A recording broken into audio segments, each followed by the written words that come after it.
Welcome to the What If It's Not Depression Vodcast. I'm your host, Dr. Achina Stein. Today, I'm going to be talking about toxins. And if you like this episode, please click the like button and subscribe to my channel. I'm introducing to you Wendie Trubow, Dr. Wendie Trubow. She is an MD and a functional medicine gynecologist. She and I know each other because we worked, and she was co-owner with her husband at Visions Healthcare, which was the largest functional medicine practice of its kind at the time. And we've all transitioned to separate practices since then. And she is now co-owner with her husband of 5 Journeys in Massachusetts. She received her MD from Tufts University in 2000 and has been practicing functional medicine since 2009. And after all of these years, she is still passionate about helping women optimize their health and their lives. There's so many different challenges in women's lives, like work, home, relationships, spirituality, health, and they all matter. So while she has all these credentials, they have allowed her to provide a solid medical backdrop to help women achieve vitality. And her own health journey has inspired and supported her methods of care. She herself, and she'll tell us more about it. Actually, I'm not even going to tell you. I'll let her tell you about it.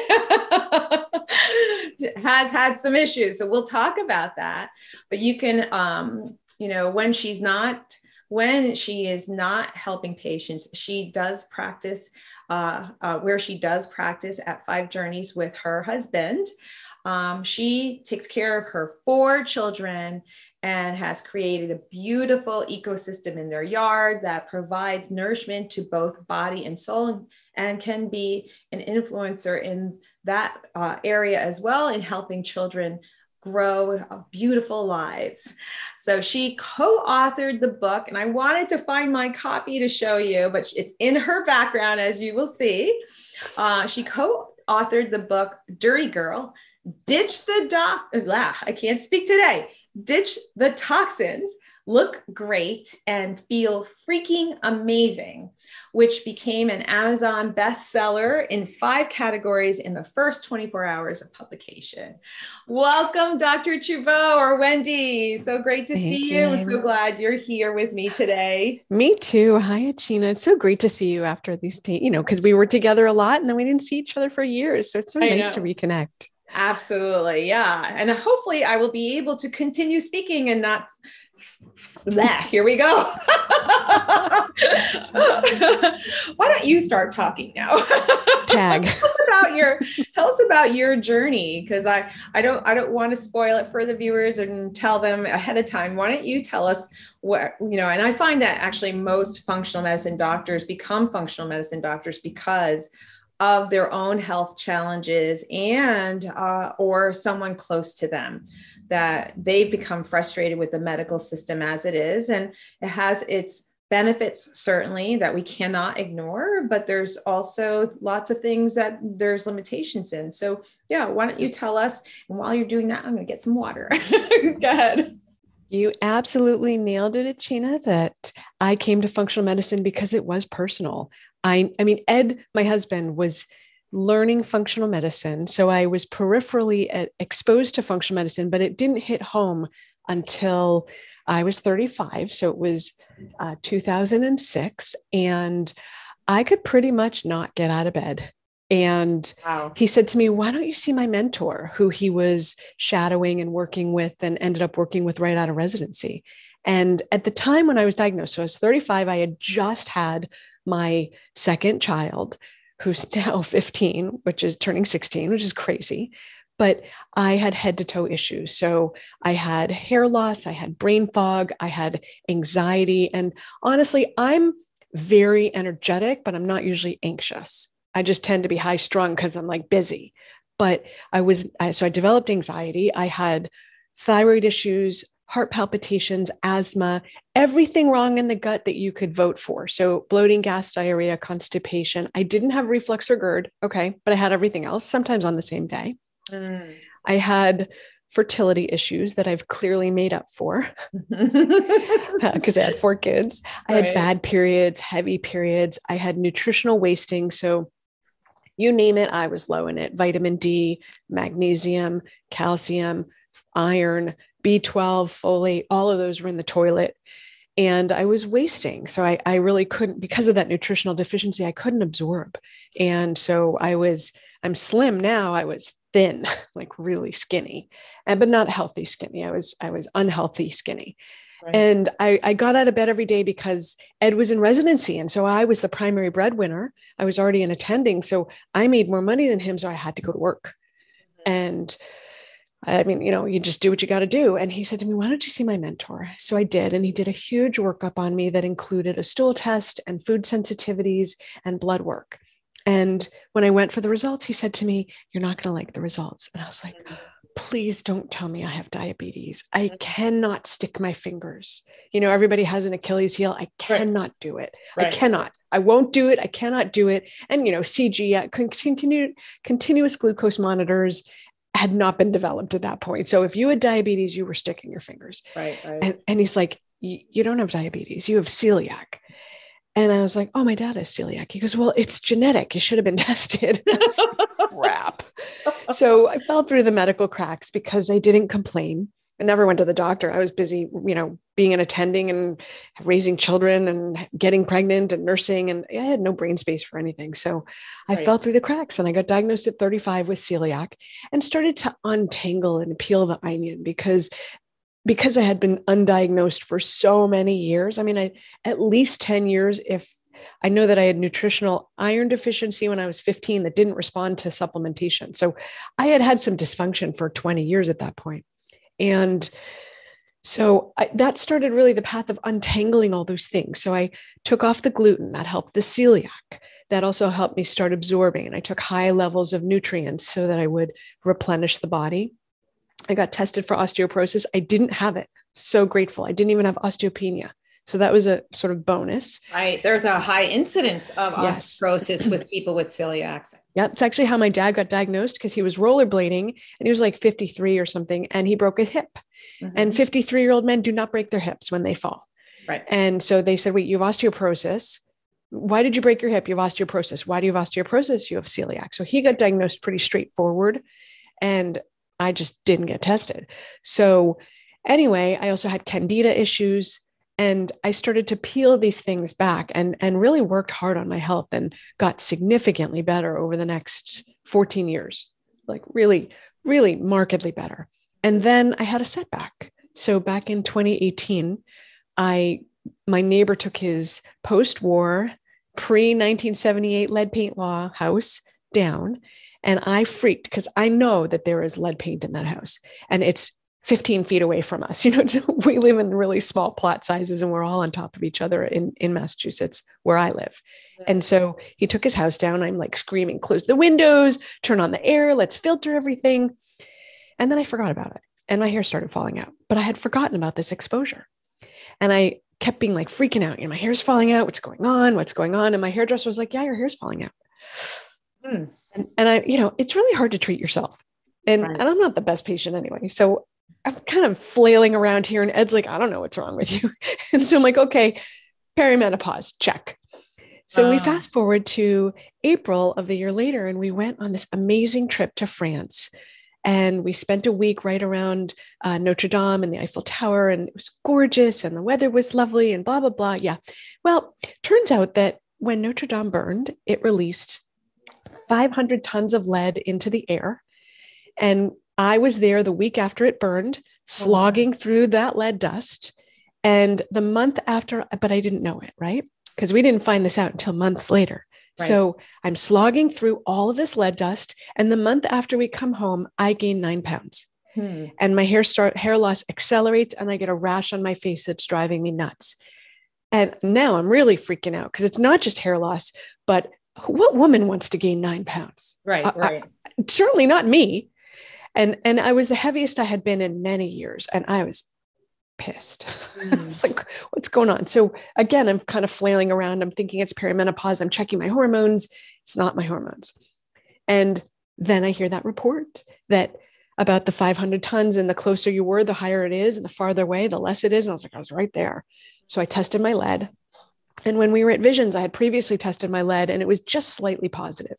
And I was like, oh, how bad is it really? Right? Like, I don't want to do this whole treatment protocol just for something that's slightly over normal. What you don't know, right? Mm-hmm. So I retested and it was up by 25%. And that caught my attention because now the level was 12. We recommend treatment at 8. And my mercury was just over positive this time. And I was like, well, I have symptoms. I have 2 clear exposures looking back. I'll treat. So I started treating the metals. I already knew I had mycotoxins because I had done this treatment. You know, we get these free tests from the vendors, and they had given me a free mycotoxins test and it was positive. So I already knew about those. And then we layered on the metals, which came back positive, and I started treating them. And what you often don't know is that when you start to treat metals, it's just the tip of the iceberg. That because if you even register as positive, your detox by that point is very shut down and you're impaired.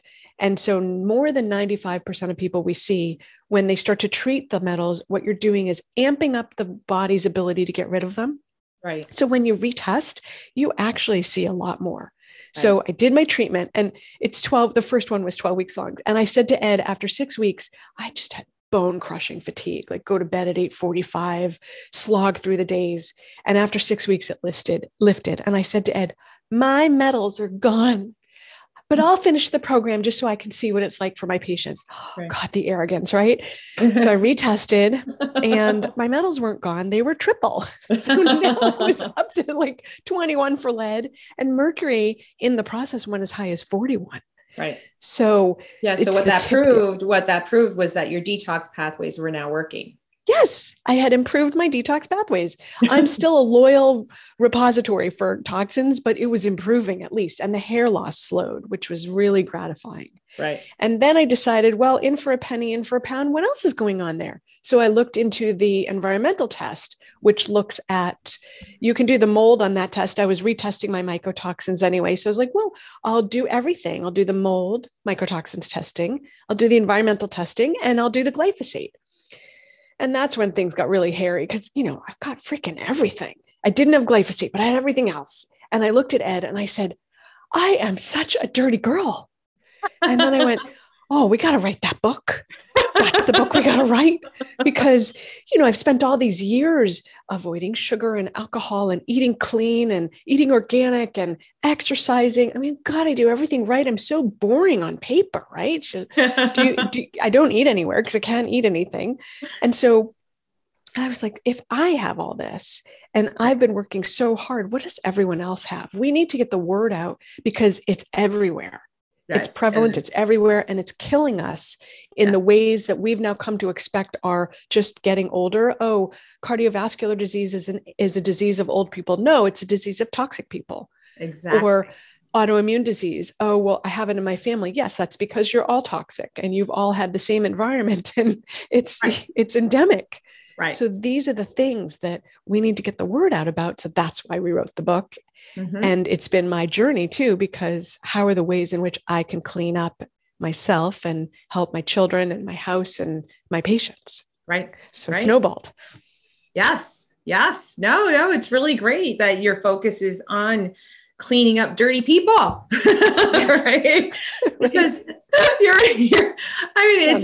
I love the title of your book. It's perfect. It's very catchy and it makes people think, because how many times do we get people that call us for help and they say, I've changed my diet. I've taken out gluten and dairy and I've taken out sugar and I don't feel better at all. So I put it all back in. It's like, wow, it's great that you tried that. It gives us information. It gives us great information that we need to look further.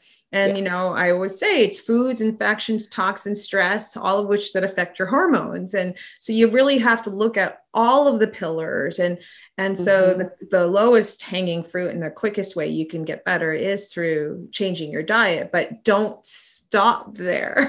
Right. You have to keep That's step going. one. Don't go back to step 0. That's step one. Exactly. So, yeah. So, you know, what would you say are the some examples of toxins that people consume unknowingly every day? We know about the things that they consume every day that that are toxic, like alcohol and cigarettes. I mean, those are the most obvious things, right? And what sugar. are some things that what'd you say? Sugar, right? Yes, sugar. So, which is part of your diet in most people's diets. Yeah, unknowingly, maybe knowingly, maybe unknowingly. But yeah, but why don't you tell us what you have found to be the case? Sure. So I will say this is completely overwhelming for most people, and as it was for me when I first started, because I was like, oh, when I said to Ed, I'm such a dirty girl, it really was everywhere. So I'll speak for myself and I'll speak for everyone. So, and it's funny, I'm in the process of preparing I'm speaking at A4M in the environmental health, and I'm preparing this talk about toxins, and I have a whole list of toxins. And then I was like, oh my God. So let's pull out some of the things that everyone's exposed to. If you live on this earth, you're exposed to some kind of beauty product, right? Because you shampoo your hair and you put makeup on or lotion on. So you're exposing yourself to things. You put clothes on. You can have chemicals in your clothing. You can have the clothing itself be unhealthy for you. The food you're putting in your mouth can have pesticides, herbicides, insecticides on them, which disrupt your microbiome, disrupt the endocrine system. The water you're drinking from, if it's in a single-use plastic bottle, can have endocrine disruptors in it from the BPA or other plastic derivatives that disrupt the endocrine system. If you're drinking alcohol, like you mentioned. So those are the things you put in your body, on your body, and then around you is, you drive a car. So the synthetic tires are, every time they meet the pavement, a little piece of them comes off. So they start to degrade, which is why you need new tires periodically. So that degradation is going into the air and you're breathing it in. And this is disrupting the system. But you also have to fill up your tank with gasoline. And gasoline fumes also have harmful ingredients in them. If you do your nails, you're exposed to things, toxins, resins, paints. If you did any construction on your home, you're exposed. I mean, I can really go on, so you should probably stop me. So it's just everywhere around us is a source of toxins. If you use a microwave and microwave food with plastic, that's like the top no. Stop doing that. Convert to glass or ceramic. Absolutely. Yeah. Or going to the hairdressers and all the chemicals that they use to dye your hair and all the sprays and the shampoos. I feel bad. I mean, I think if I don't know the statistic exactly, and you might know this, is how many hairdressers are diagnosed with autoimmune conditions and I don't know that. Right? I mean, I know it's higher than the other professions, but what you're exposed to they're exposed to it on a daily basis 100 times over, and what they put on their hands every day. And running it through, and like all the chemicals that they're breathing, especially if they're doing Brazilian blowouts and things like that. So and all the furniture we buy, right? The gas offs from carpeting and the mattresses and the flame retardants in mattresses too is a big one. So, and the thing I say is don't go buy a new mattress right now, unless you're in the market for a mattress, in which case level up and buy a mattress that does not contain flame retardants, like Birch and Avocado are two brands that don't put it in. Although I will say, I was just reading this really horrifying report on organic cotton and how the certifiers of organic cotton don't have men on the ground, boots on the ground in other countries. And so it's sort of rampant fraud, essentially, that if it's coming from certain countries, they're not actually making sure that it's organic, but they're certifying it up the line. And it's just this whole chain of paying them off to say, yes, it's organic, paying them off to say, yeah, I inspected it. Oh, that's not good. And it goes up the line. So take it with a grain of salt, but you have to do your best. Right. It's better to try to get it without it, as opposed to know you're getting it with it. Right. Yeah. I have an avocado mattress and I love it. Yeah. I have Birch and I'm happy. Yeah. So great. Yeah. I know it can be overwhelming because when you think about it, when the light bulb goes on, it's like, it's almost like you want to run. You're like, people are like, get everything out. I'm like, you can't do everything at once. Do one thing at a time. Right. Whatever you're running out of, that's what you replace. Exactly. Yeah. So how can people in the audience who are listening to this interview tune into their bodies and receive the messages they're trying to be sent? How are the symptoms that they're experiencing connected to toxins? I love that question, Achina. So there's two levels to this, and we hit on it already, that you have to do the platform things for your health. So eat properly, sleep, don't be a stress ball, move your body, try to minimize alcohol and sugar. Those are the platform things that you stand on, the foundational behaviors. So if you do those things and you're eating in a way that's super healthy, and you get enough rest and you exercise and you don't feel like $1,000,000, there's something wrong, and it's usually a toxin. So then going the other way, kind of anything you say to me for a physical complaint, I would say, yes, there's a good chance it's a toxin. So any kind of skin, eczema, any kind of skin disorder, eczema, psoriasis, rashes, a lot of those can be food sensitivities. But if they don't clear up when you're dealing with what are the top ones? Gluten, dairy, soy, corn. If they don't clear up when you've taken out the major inflammatory foods, then you got to look at toxins. Any kind of respiratory issue, gut issues, anything autoimmune. If you say you have autoimmune, I say it's like, call and echo, call to arms or prayer. I have an autoimmune disease. You have toxins. That's the response. Anything cardiometabolic. So insulin, hypertension, high cholesterol, all of these, what happens is all of these impact the body's ability to be in a state of non-inflammation or balance. And the toxins act as this ridiculous inflammatory effect. And then your body is like, well, this is the pathway I'm comfortable going down, and this is how you express disease. And so that's how you express it. So for people who are of Indian or Asian descent, they'll often go down the cardiometabolic or more the metabolic. So insulin resistance, PCOS. For people like me, I go down the autoimmune route. So you're going to manifest. And so when you say, how do people tune in? My response is, your body should be invisible to you, and you should not notice any part of it. And if you do notice any part of it or carry a diagnosis of anything, that's the cue to tune in and go, oh, there's something wrong here. Anything, your elbow is invisible. The rest of your body should be as invisible to you as that. Right. And I want everyone to be caution and listen to this as noticing, because you're paying attention, because so many people don't even pay attention to their body. Right. So there's a difference between ignoring your body, right, and having symptoms, and actually noticing it, because you're not ignoring it. You're tuning in, and it's like, oh, I'm having all of these symptoms, and what is my body trying to tell me? So big difference there. Yeah. And it's funny. I do think that deserves a call out, because especially as women. So for example, my mom has Addison's disease, which is a complete failure of her adrenal glands. It's an autoimmune disease. And in the JFK also had it. And in the development of this disease, what happens is the adrenals are responsible for making a substance that keeps your blood pressure normal. And as that substance starts to go down, you can't keep your blood pressure up. And when your blood pressure is low, you can have a lot of symptoms like nausea, vomiting, dizziness, inability to sit up.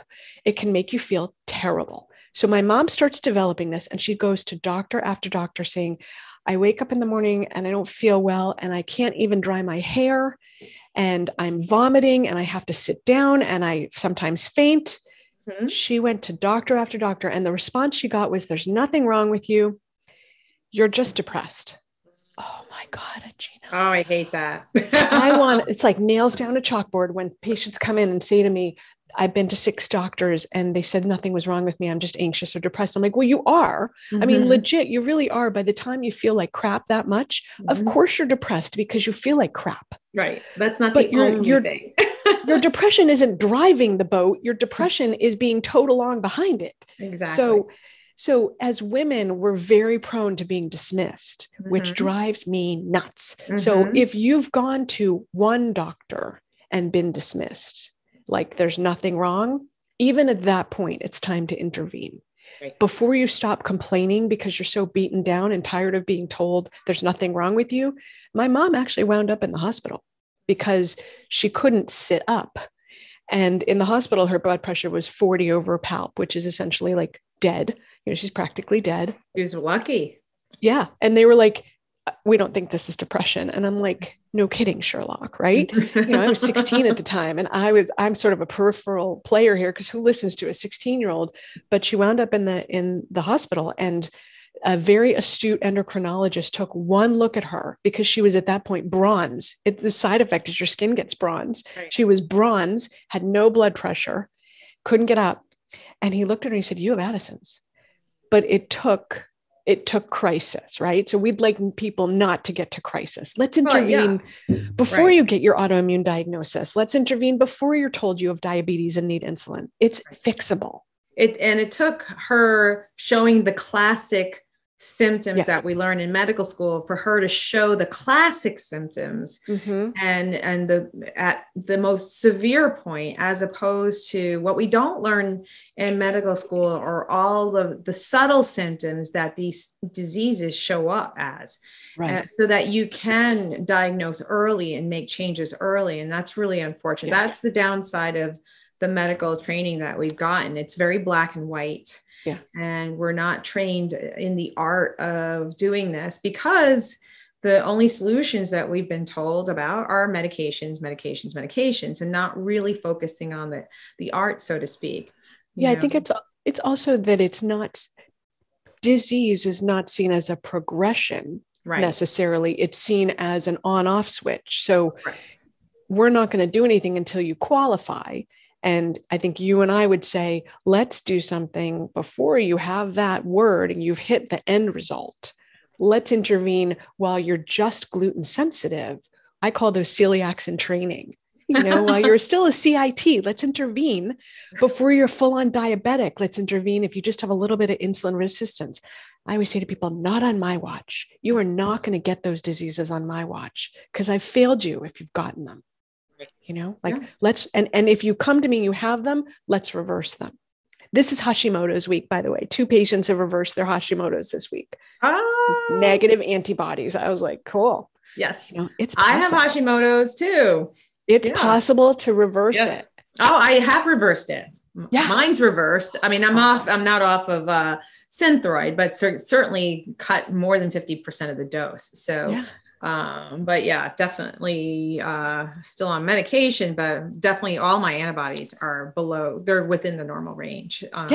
So that's so amazing to highlight. Like, you can reverse autoimmune disease. Right. That's the impact of, I layered on, right? Because I don't start with toxins for people. Right. It's kind of hardcore, right? Like, you walk in and you're like, oh, you got to do toxins. Wait, what about the gut? We always start with the gut and food and nutrients. Right. And then if you're not $1 million, we're going to toxins. Right.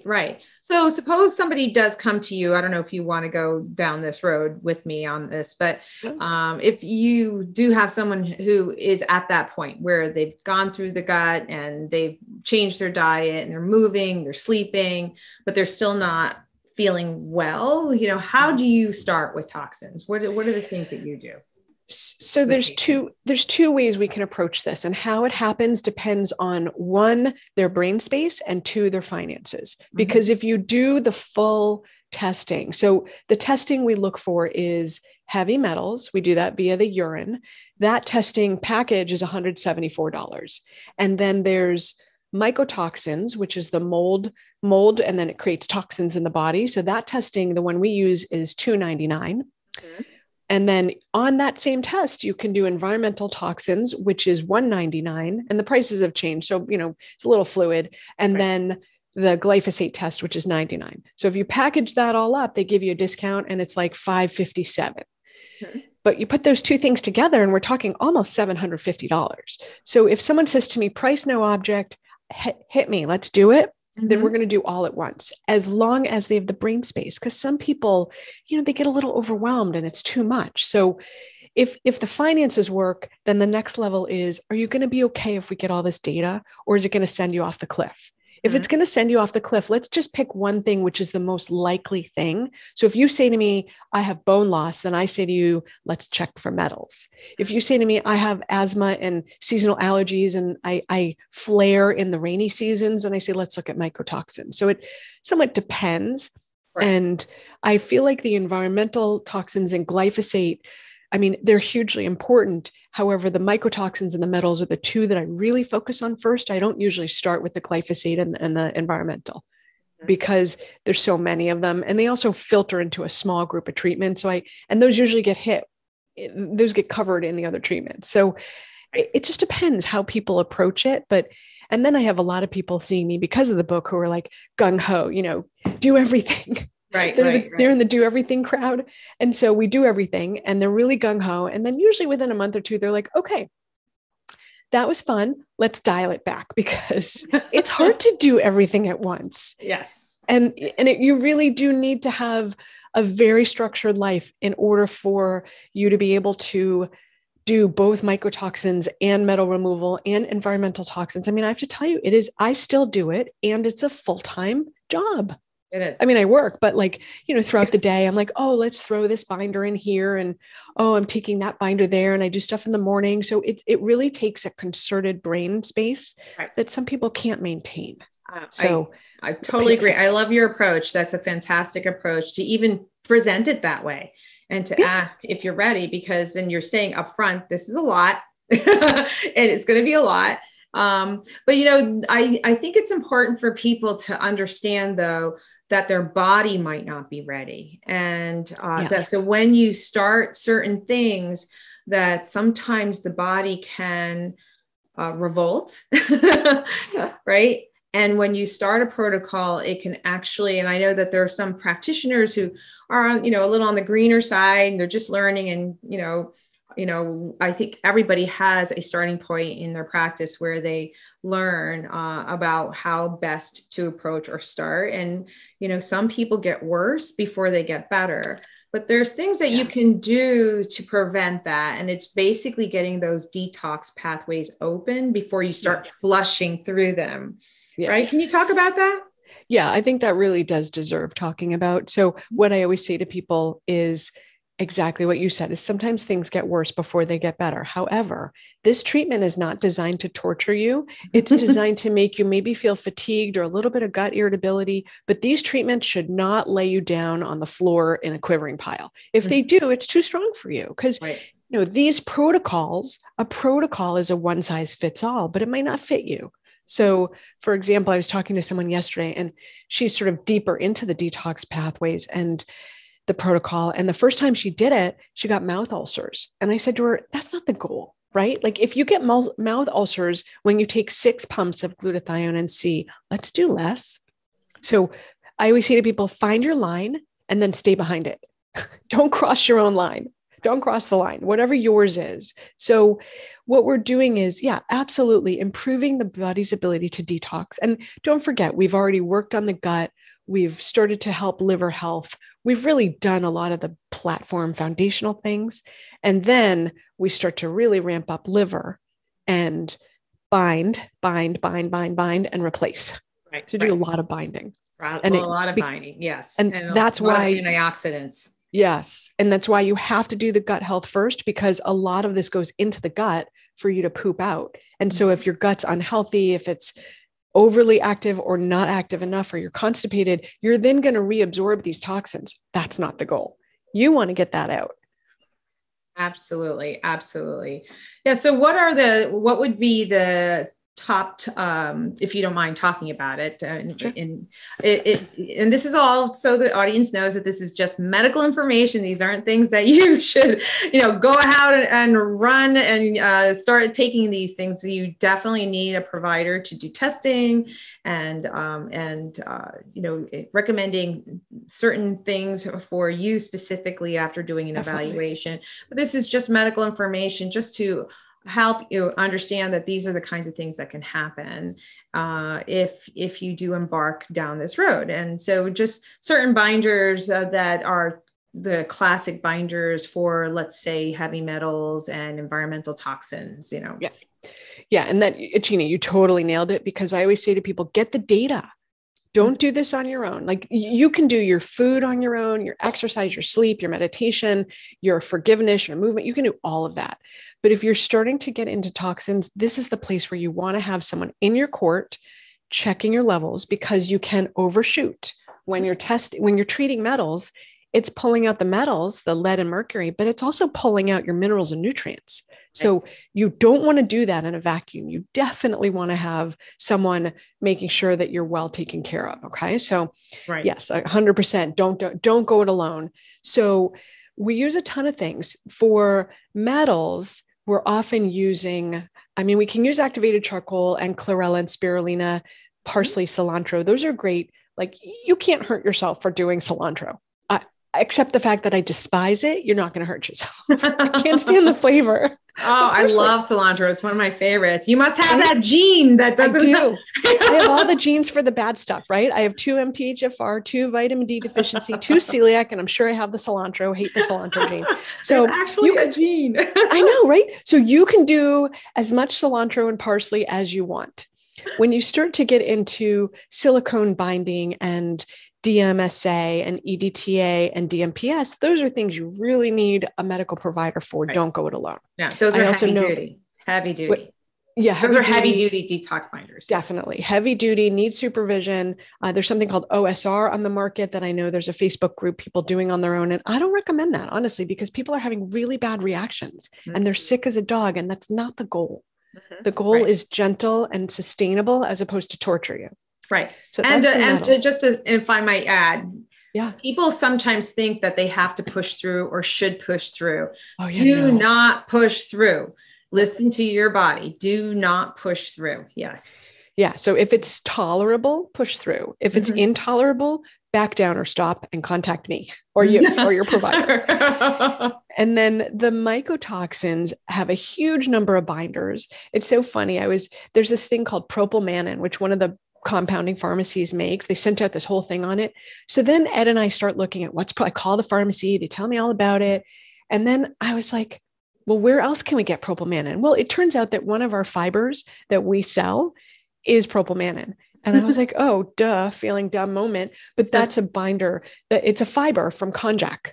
Right. It's just derived, it's a fiber. And that actually binds to all of the mycotoxins. That's like universal. It binds to all of them. So that's cool. And then we use a lot of activated charcoal, chlorella and clay, and possibly nystatin and Welchol, depending on how, what strains people have, which is why you want to work with someone, because you want the testing. Right. What do you got? What are we treating here? And there's certain binders that bind certain mycotoxins better than others. And so there's bentonite clay and zeolite clay. There's all sorts of activated charcoal. But it doesn't, these things don't bind every single mycotoxin. So it's very good. There's also cholestyramine, which is a prescription medication. Yep. So that requires prescription. Yes. And I just had a patient who started herself on charcoal because she thought that it had good health benefits. And it does, it really does. However, she was taking it with her supplements and we did her yearly review of what's going on. And I was like, you just really haven't improved the way I would expect you to improve on paper. She feels a lot better, but her numbers aren't better. And she was like, oh, by the way, I started taking charcoal with every meal. And I was like, do you take your supplements with your meal? She's like, yeah. I was like, well, don't do that because charcoal is a binder and it's going to indiscriminately bind and it's binding your supplements. So that's why your CoQ10 hasn't gone up. Because even though you're taking a lot of it, it's not getting into you. So you do want to be careful with these things because you can take them improperly and do worse harm. Right. So, or just waste your money. Exactly. So that's the mycotoxins. And then the environment. So glyphosate's pretty cool. It's pretty easily metabolized through the body and then also responds well to different strains of like zeolite clay. It responds well to that. But the most important thing for glyphosate is don't eat it. Don't take it into your body because it's coming into your body most of the time from grains. And so, and even also gluten-free grains, right? Yeah, especially because, and things like corn syrup, because it's all been distilled down.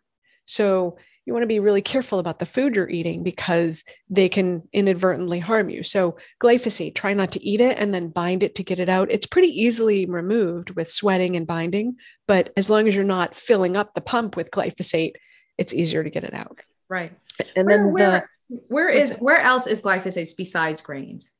Everywhere. So it gets into your body. So if you have a landscaper who makes your lawn nice and green, the odds are good that they're spraying Roundup on your yard. And so then you go out and you sit in the yard, have a lovely summer day, or if you're somewhere warm, sit out in the yard year round, and you're walking on it, you're breathing it, you're exposing yourself to it. Right. That's a huge source because it's the most commonly used herbicide in the world. Mm-hmm.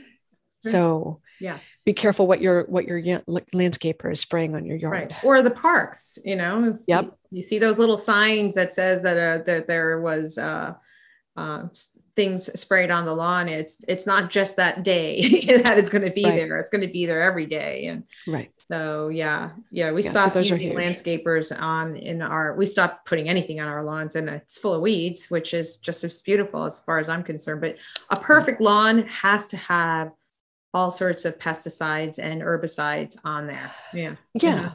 Well, think about it. It's like a monoculture, right? So a perfect lawn for a lot of people looks like one strain of grass, except the monoculture is much more sensitive to imbalances and doesn't have a wide range. It's like your gut. You wouldn't want one strain of bacteria in your gut. You definitely don't want one strain on your yard. Try to have it be a mix. And it's funny, my neighbors across the street, he and his father-in-law, they lie on the grass all summer, picking out the weeds. They have the most beautiful lawn I have ever seen, but they don't use any sprays, which I'm so grateful for because we're across the street from each other. Right. So, and then the last category in terms of things that we treat with is the environmental toxins. And the nice thing about those, even though it's like a 17-page report with a ton of things on it, they really do funnel down into things that help the liver. So glutathione, NAC, niacin, B12, sauna, and then things that support the mitochondria. So it's a pretty small list, even though if you took them all, you'd be taking 10 things. It's smaller than, it's not like 20 different things each have their 10 things. They all kind of respond to the same thing. So a lot of people wind up on NAC and glutathione for the environmental toxins and then stop exposing, right? So I said to Ed, I'm not going to pump my gas anymore because I got high levels of MTBE, which is a gasoline derivative, and it's super nasty for me. So he was like, well, but wait. I was like, you're either going to pay at the pump or you're going to pay to take it out. Right. And I'd much rather not have it go in me, given them such a hot, toxic mess. Let's prevent this. Right. So he was like, oh yeah, that makes sense. Great. So. Right. Yeah. Makes sense. Just got to figure out how you're going to get gas in your car. Someone else pumps it. Or we're headed for non-gasoline cars, actually, which I think is much better for the world. So we're headed for that. Totally agree. Yeah. My husband has a hybrid car himself. Rarely puts any gas because he doesn't work very far. So right. Ed's going to get another car. He'll get an electric. And then when it's my turn, I'll get an electric.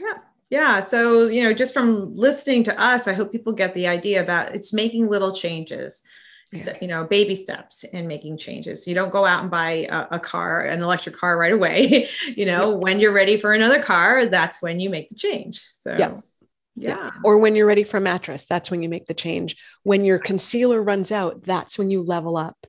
My favorite sites are Environmental Working Group, which is ewg.org, and Think Dirty. Right. Especially because, as you pointed out, Think Dirty has this, like the title of our book, Dirty Girl, Think Dirty. Right. Yes. But it's not my app, unfortunately. But anyway, those are two sites that you can actually check the products as you're going. And as you're running out of something, level up. That's a perfect time.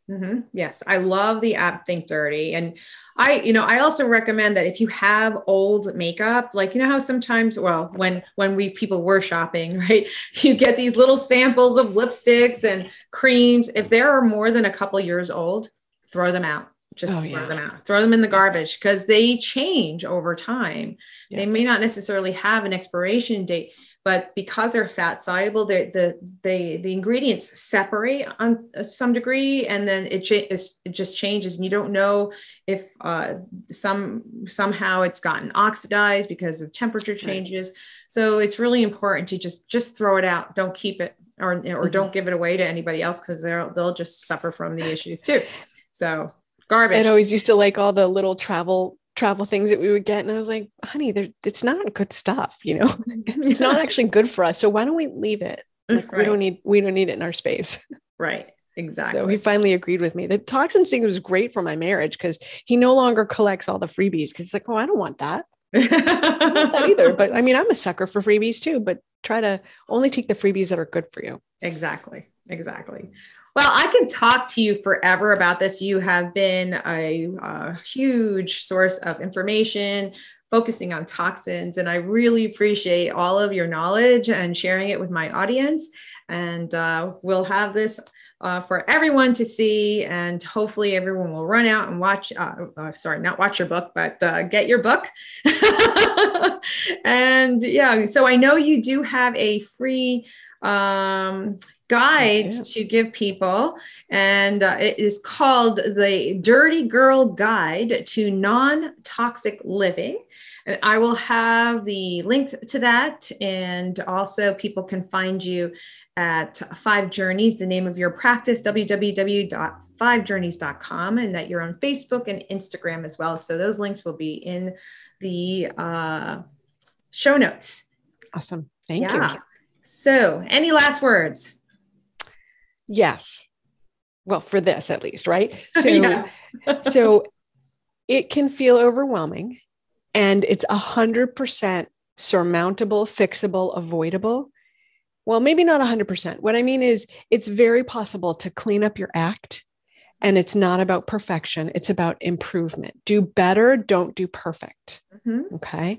And have some grace for yourself, because like you're going to screw it up. I screw it up all the time. I forget to check my apps and I buy something and then I'm like, oh, I got greenwashed. So you're going to get greenwashed. That's when the packaging makes it look better than it is. Yeah, that's a great word. Have a laugh. Forgive yourself, move on, level up as you run out of something, and just make it a process of improvement instead of having to be perfect tomorrow, because it's attainable. You can do this. You've got it. You can always learn from your mistakes. At least you tried. Yes. Yes. And have a laugh about it too. Yes, absolutely. I'm so glad you added all of that. Wonderful. So it was great to see you, Wendie. So great to chat with you. And hopefully we'll see each other in person somewhere at some conference. We'll overlap at some point, hopefully. Yes. Yeah. All right. God bless you. Take care. You too.